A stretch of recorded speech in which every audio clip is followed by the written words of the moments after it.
Hello दोस्तों, कैसे हैं आप सब। आज की हमारी कहानी है बेटी की शादी। अगर अच्छी लगे तो चैनल को लाइक शेयर और सब्सक्राइब करना ना भूलें। आज शोभा की बेटी हिमांशी की शादी थी। बेटी की जिद थी कि उसकी शादी की सारी रस्में माँ के हाथों ही हों। शोभा को उस ससुराल की दहरी को लांघ कर फिर से कुछ दिन वापस आना पड़ा।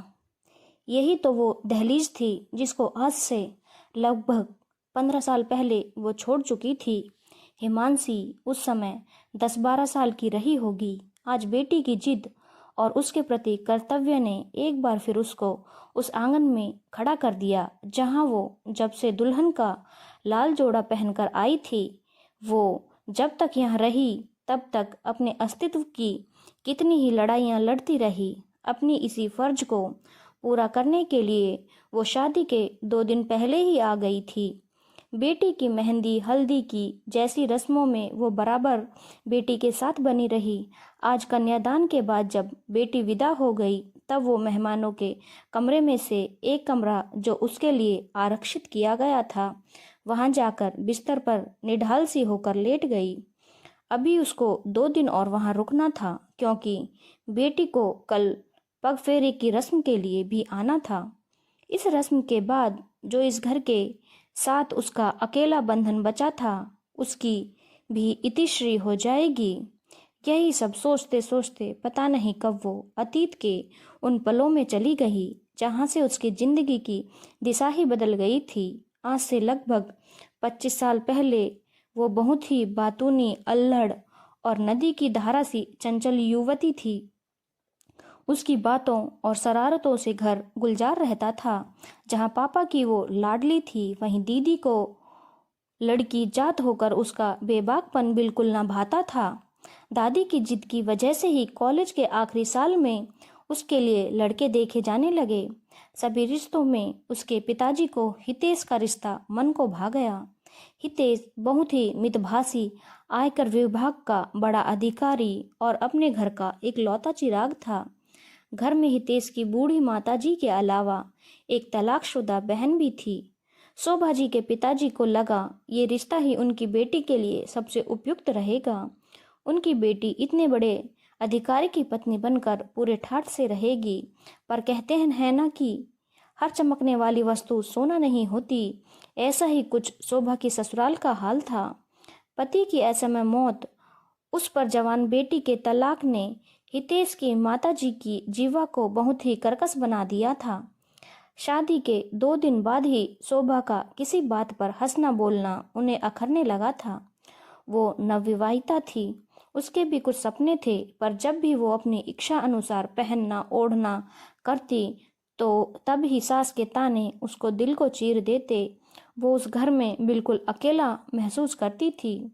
जब भी वो 2 घड़ी हितेश के पास बैठने की कोशिश करती तब तलाकशुदा ननद जहर भरी नजरों में उसको देखती।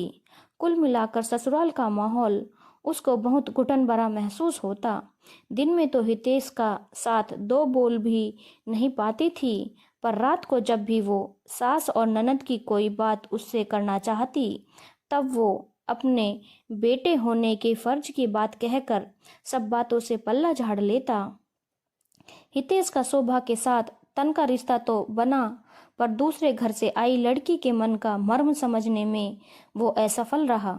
कई बार उसकी सास उसको तरह तरह के कर्मकांड में उलझाए रखती। शोभा पड़ोस में किसी से बात करती तो सास को लगता जरूर उसकी और उसकी बेटी की बुराई कर रही होगी। इन सब में जीवन के 10-12 साल निकल गए थे। हिमांशी भी पैदा हो गई थी, पर सास जरा भी नहीं बदली थी।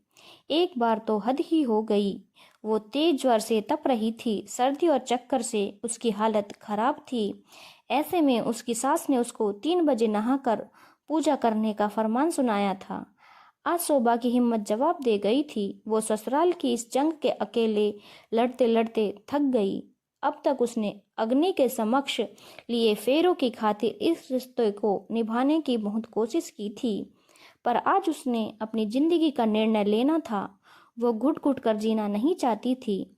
उसने फैसला किया सबसे पहले तो वो हिमांशु का एडमिशन एक बोर्डिंग स्कूल में करवाया, जिससे वो यहाँ के माहौल से दूर रह सके। फिर बिना तलाक के हितेश के साथ आपसी सहमति से वो अलग हो गई। अलग होने से पहले उसने अपने लिए एक कमरे का मकान और स्कूल में नौकरी ढूंढ ली थी। वो बहुत स्वाभिमानी थी, इसीलिए उसने मायके में भी जाना उचित नहीं समझा। इस तरह उसकी और हितेश की राहें अलग अलग हो गईं। घर से निकलते हुए जब उसने अपना मंगलसूत्र, सुहाग चिन्ह रूपी बिछुए और कंगन हितेश को थमाए थे, तब भी उसको लगा था कि शायद हितेश पीछे से आवाज लगाकर उसको रोक लेगा, पर ऐसा नहीं हुआ। अलग होने के बाद उसने नौकरी के साथ अपनी आगे की पढ़ाई जारी रखी। आज वो कॉलेज में प्रोफेसर है। उसको अपनी जिंदगी में ससुराल की देहरी लांघने का कोई अफसोस नहीं था, क्योंकि बेटी के सारे फर्ज उसने अच्छे से निभाए थे। उसने अपनी बेटी को उसके परिवार, पिता, दादी और बुआ से भी दूर नहीं किया था। बेटी हॉस्टल से जब घर आती तो हमेशा अपने पिता के पास ही रुकती। हर सप्ताह पर वो बेटी से मिलने जाती। बेटी की शादी की सभी रस्में हितेश और उसने एक साथ निभाई, पर शायद साथ रहना दोनों की किस्मत में नहीं था। आज भी हितेश की माताजी और बहन का व्यवहार वैसा ही था, पर हिमांशी की जिद की वजह से वो और कुछ नहीं कह पाई। वो सोच ही रही थी कि दरवाजे पर दस्तक हुई। देखा तो सामने हितेश था। हितेश के हाथ में एक पोटली थी। हितेश ने उस पोटली को हाथ में देते हुए कहा कि ये तुम्हारी अमानत है, अब लौट आओ, इस परिवार को तुम्हारी जरूरत है। शोभा ने पोटली खोली तो देखा उसमें मंगलसूत्र, बिछुए और उसके कंगन थे। शोभा ने हितेश को वो पोटली लौटाते हुए बड़ी ही विनम्रता से कहा, अब बहुत देर हो चुकी है, काश तुमने ये बात पहले कही होती और समझी होती, तब शायद हमारा एक खुशहाल परिवार होता। तुम अच्छे बेटे और भाई तो बन गए, पर अच्छे पति नहीं बन पाए। अब एक छत के नीचे सुखी परिवार की तरह रहना मेरे लिए संभव नहीं है। ये कहकर शोभा हितेश को वहीं छोड़कर हिमांशी के पग फेरे के शुभ मुहूर्त का समय पता करने चली गई। शोभा की दृढ़ता देखकर आज हितेश को लग रहा था कि काश उसने सही समय पर सही निर्णय लिए होते तो आज उसका परिवार एक साथ होता। दोस्तों, आपको कहानी कैसी लगी? अगर अच्छी लगी हो तो चैनल को लाइक, शेयर और सब्सक्राइब करना ना भूलें।